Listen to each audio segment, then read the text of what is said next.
আসুন হযরত ইমাম হুসাইন। আগে বলি, বছরে 5টি দিন রোজা করা চলবে না। কয়টি দিন? 5টি দিন। একটি হচ্ছে ঈদুল ফিতর অর্থাৎ শাওয়াল মাসের 1 তারিখ। সেই দিন যদি কেউ রোজা করে, মা হোক চাहे বোন হোক, ভাই হোক চাहे বন্ধু হোক, রোজা করলে নেকি তো দূরের কথা গুনাহ হবে, রোজা করা নিষেধ আছে। একটি হলো। আর এই জিলহজ মাসের 10 তারিখ, 11 তারিখ, 12 তারিখ এবং 13 তারিখ। কদিন হলো? এই 10, 11, 12, 13, 4 দিন।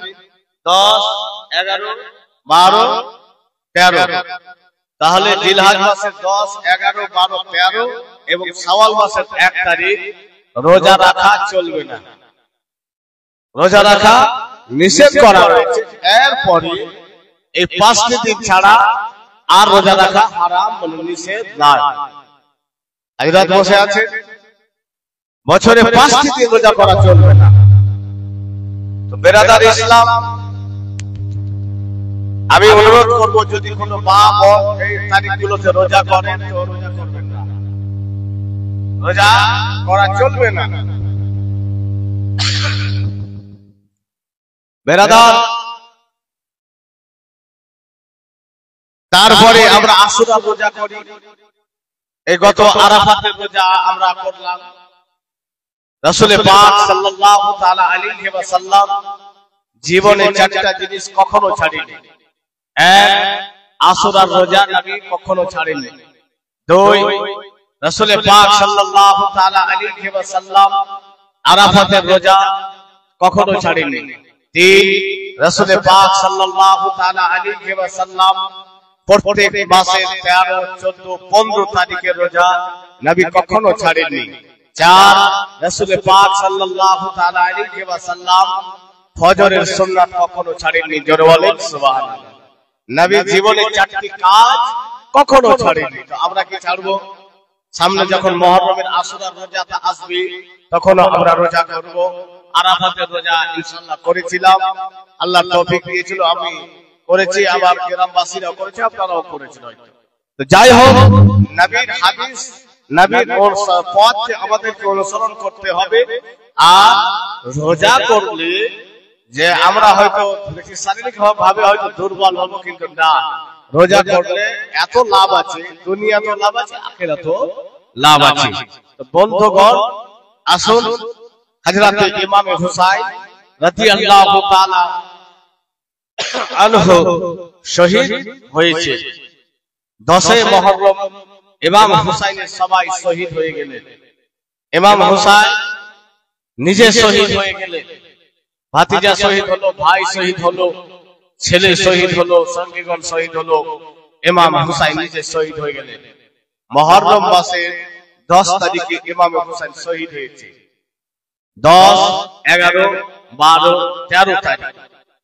তো ইমাম হুসাইন রাদিয়াল্লাহু তাআলা আনহু লোকজনকে শুধু শহীদ করে জালিমেরা ছেড়ে দেয়নি, লাশের উপরে ঘোড়াও দড়ানো হয়েছিল।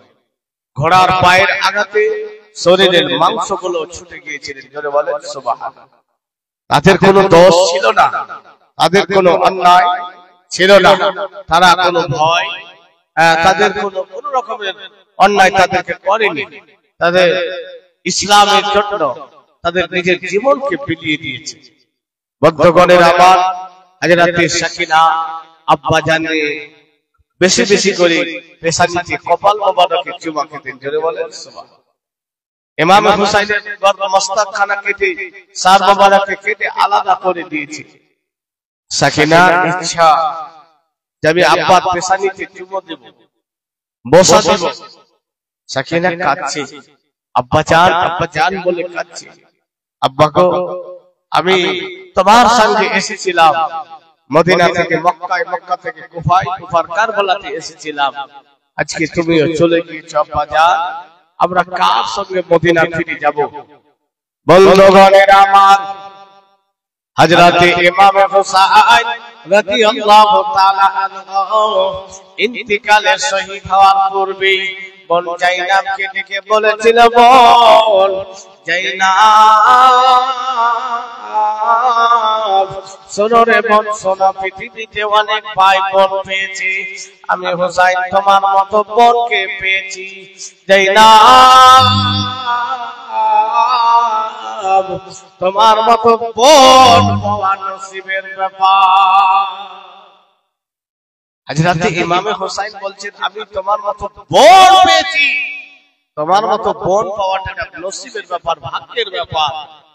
ভাইজান বন্ধুগণের আমার, হযরতে ইমামে হুসাইন রাদিয়াল্লাহু তাআলা আনহু হযরতে জাইনাবকে যেন সব কথা খুলে বলতেছেন, আলী আকবরকে নিজের সব কথা খুলে বলতেছেন, সাহাবানো কে নিজের সব কথা খুলে বলতেছেন। আলী আসগরের আম্মা রে বাবাকে হযরতে ইমামে হুসাইন রাদিয়াল্লাহু তাআলা আনহা যেন সব কথা খুলে বলতেছেন, তোমরা নবীর ঘরানা, তোমরা নবীর ঘরানা, তোমরা আহলে বাইতের অংশ আহলে বাইতের মধ্যে রয়েছে, তাই তোমরা সদা সর্বদা ধৈর্য ধারণ করবে, সবর করবে, কাউকে গালি দিবে না, কারোর কাছে বিচার চাইবে না।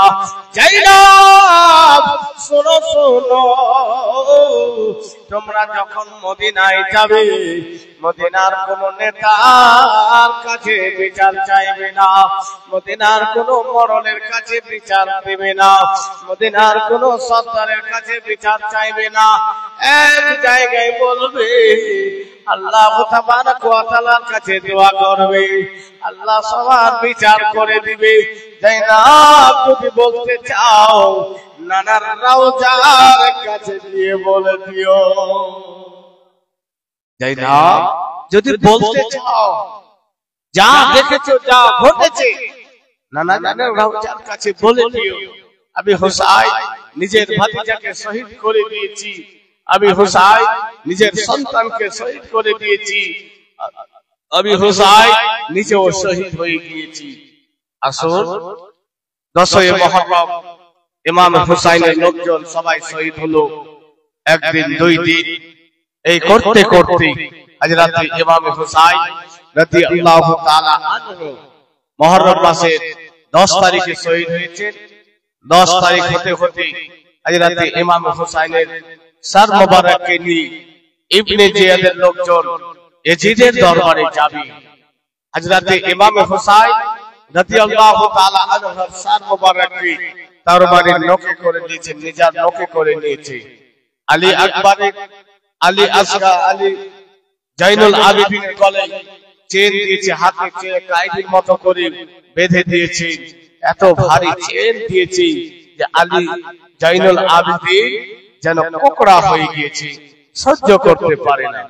ভাইজান বন্ধুগণের আমার, আগে পিছে আগে হযরত জাইনুল আবেদিনকে কায়দির মতো করে রয়েছেন হযরত ইমাম হুসাইন রাদিয়াল্লাহু তাআলা আনহুর লাশ সর মোবারককে তরবারির নখে করে রয়েছেন। ইবনে জিয়াদের লোকেরা খুশি করে যেন নিয়ে চলতে শুরু করেছেন। বন্ধুগণ,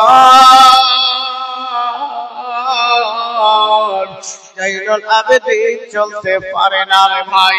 হযরত জাইনুল আবেদিন 22 বছরে